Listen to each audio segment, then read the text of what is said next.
To our next conversation, as calls for adequate security heightens, the Chief of Defense Staff, General Christopher Musa, is leaving nothing to chance. General Musa has cautioned against promoting activities of the proscribed indigenous people of Biafra, Ipob, and its armed wing, the Eastern Security Network, ESN, through social media. Speaking during a community engagement in Omo, in Anambra East local government area of Anambra State, General Musa stressed that the spread of unverified information not only endangers the region but also poses a threat to national unity and peace. The defense chief stressed that they are after the bad elements and protect law-abiding citizens. Nikhil, this warning by the Chief of Defense Staff, I mean, why is this warning by the CDS so important at this time? All right. Nigerian Chief of Defense Staff, General Christopher Musa, has warned people to stop posting the activities of ESN and IPOB online. Yes, he has warned that people should stop posting it so that it doesn't seem as if they are promoting them. Well, thinking about this, I remember a couple of days ago, we saw a video of the Sultan of Sokoto where he came out and said that social media is a terrorist organization. And anyway, for those of you that didn't see that video, let me show you the video. What happened has happened, and it's there. You can't come and be through social media, but that's one terrorist organization, social media. Social media is a terrorist organization. What they do, what they put somebody to sit in his comfort room and formulate stories, and you will swear that it's true. So, social media is a terrorist organization that we must deal with. Security agencies must deal with this terrorist organization called social media. So we're not happy with what's been happening either on the plateau or other places. And after watching this, I started thinking, what is it with social media these days? Like, why are they coming after social media these days? And if you remember, about 2-3 weeks ago, we saw a Senator Ned Mokoi, right? Yes, where he was raising a motion on the Senate chambers for them to start regulating bloggers. Did you see that video? Let me also show you that video. Mr. President, this bill, therefore, is not an attack on these platforms. It's a call for equity and fairness. It's a demand for respect and recognition of Nigeria's status as a global leader in digital engagement. In furtherance of our commitment to a structured and accountable digital space, this bill also mandates all bloggers operating in Nigeria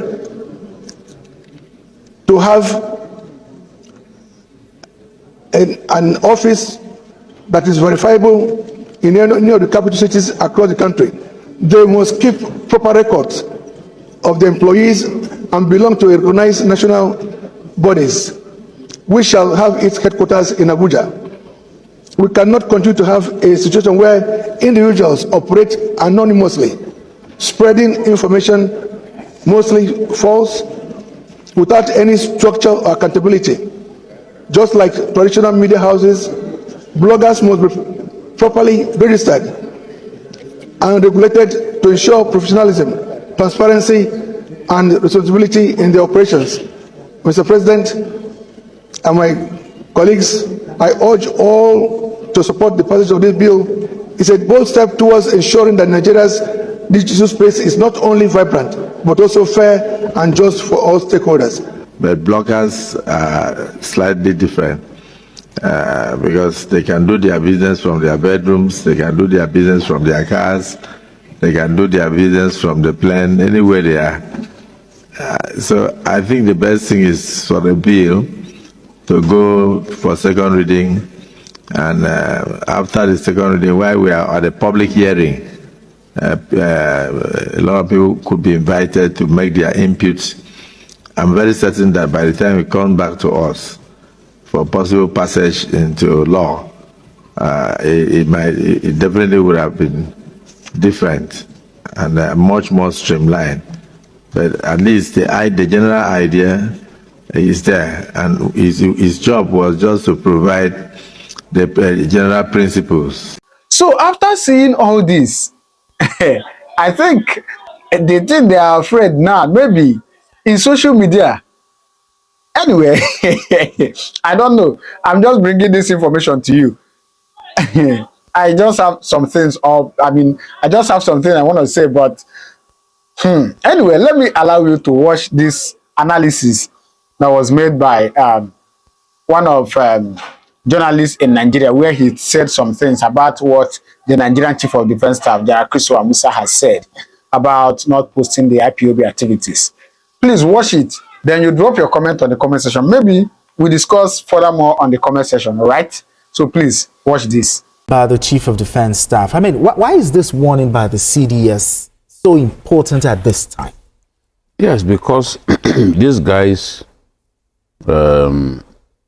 continue to cause so much havoc.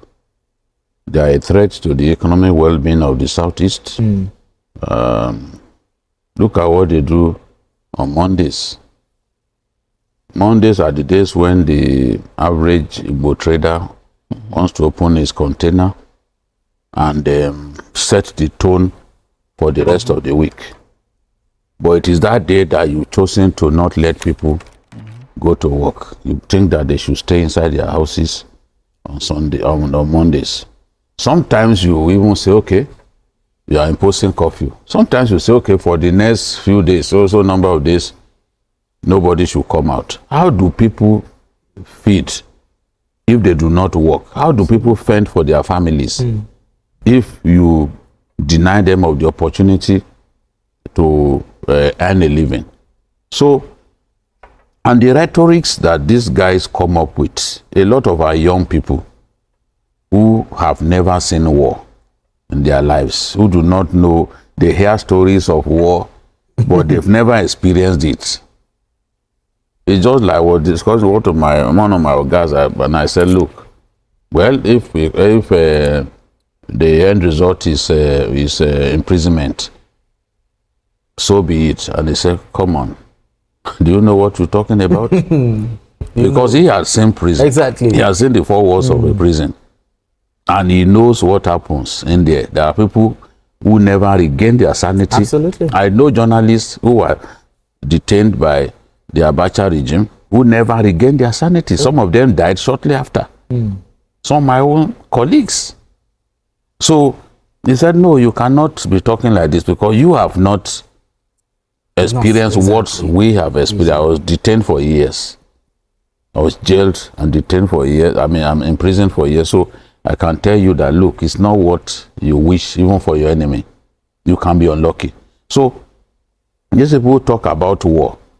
They do not know what war means. It's just like some misguided young people who are calling for military rule the other day. They were in their diapers when the last time we had military rule. Some of them were not even. Exactly. They don't even know what they are talking about. You know? Do they know how many of our colleagues were killed by the military regime? I worked in a place where we didn't have peace. We were running from one point to another. And I lost a colleague that I was very close to. Just killed extrajudicially. And I know it could have been me. Because even the story that they were chasing him all over the place, I was the one who anchored it. So, when you think of some of these things and you hear people, you know, beating the drums of war, you have to pity them. Just as Jesus Christ said, My people perish. our Father, forgive them, for they know not. They know not what they are doing. You know, so this is the situation. The rhetorics on social media being used to poison people's minds, being used to discredit the military and turn the people against the military, turn the people against their country.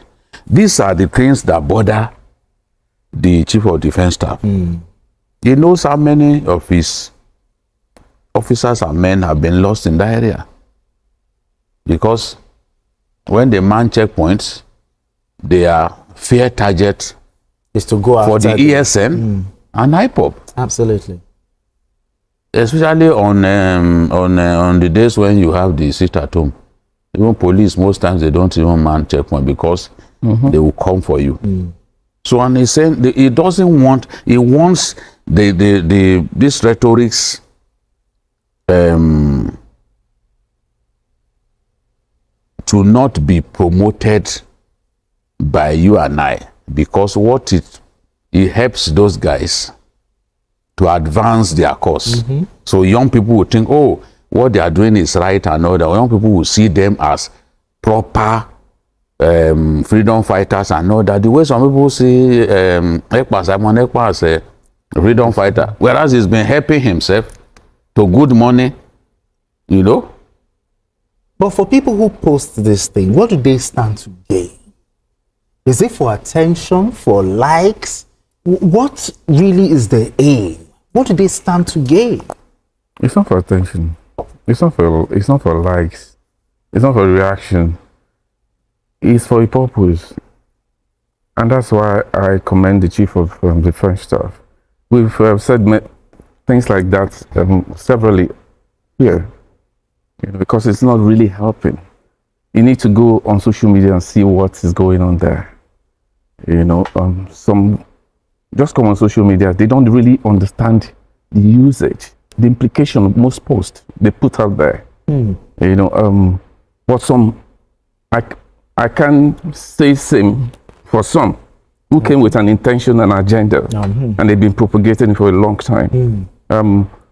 I think it's time, apart from the Chief of Defense Staff, it's time for people from all the regions of this country to stand up and start talking to their people. I know it's difficult, but we have gotten to that level. Okay. Well, all of us, we came from villages, we came from communities, we may be in the cities, but we still have a link to these places. We can't delink ourselves. So we are still connected. I think it's hard because most of these posts too comes from these places, not majorly from the cities. It comes from people outside the country, it comes from people within, and it comes from people within these zones we're talking about. Because it has not helped over the time. Over the time, it has caused immense damage from time till date. So let's take the messenger off. Let's take the Chief of Defense Staff of this issue completely. Message. Yes, and look at the message. Has it helped the region, the Southeast region, in any way? No, truly. They may have something they're agitating for. They may have something they want the government to hear. They may have a credible, they want government to listen to them. But the way this whole thing is going about, it's not helping matters. Just like Jesus said, Monday sit at home. Of 4 days, Mondays define your week. Exactly. And you pick it. And then people cooperated. I know at times it's risky to say, let me go against them and open my offices or my businesses on a Monday. But I think it goes beyond the people. At this point, the governors from this area, too, apart from the Chief of Defense that's taken, the governors of these states should. That's why I commend the governor of Enugu State. He came and he said he's going to put a stop to this madness. Because I see that's madness. Yes. Serious madness. Because it has to stop. It has to stop. And he did it. And I'm Soludo is trying to do something. So you think the governors of the Eastern definitely region, they are doing enough for them? They are the governors of this. They are doing enough, but they are not doing really enough. Now, because talk to this all the time. You must make it a point of duty. Okay, number one, security matters a lot. This week, you said something that the problem of insecurity in the north can only be solved by the northerners. Yes. Now, the problem of insecurity in the south, and I'm not in the first person to say it. Yes, but in the east, do you think the southeasterners can solve it themselves? I think that if they come together, they show the same zeal, the same determination, they will solve the problem. Somebody came in to governance in Enugu, determined to defeat the problem of water supply. And we saw the energy that he brought into governance, specifically to address that problem. And today, people can't believe that they are in the same state. That same person said, no, this this, what was it called? Monday sit at home. I will not have it. I'm not having it. And he has tried his best to put an end to it.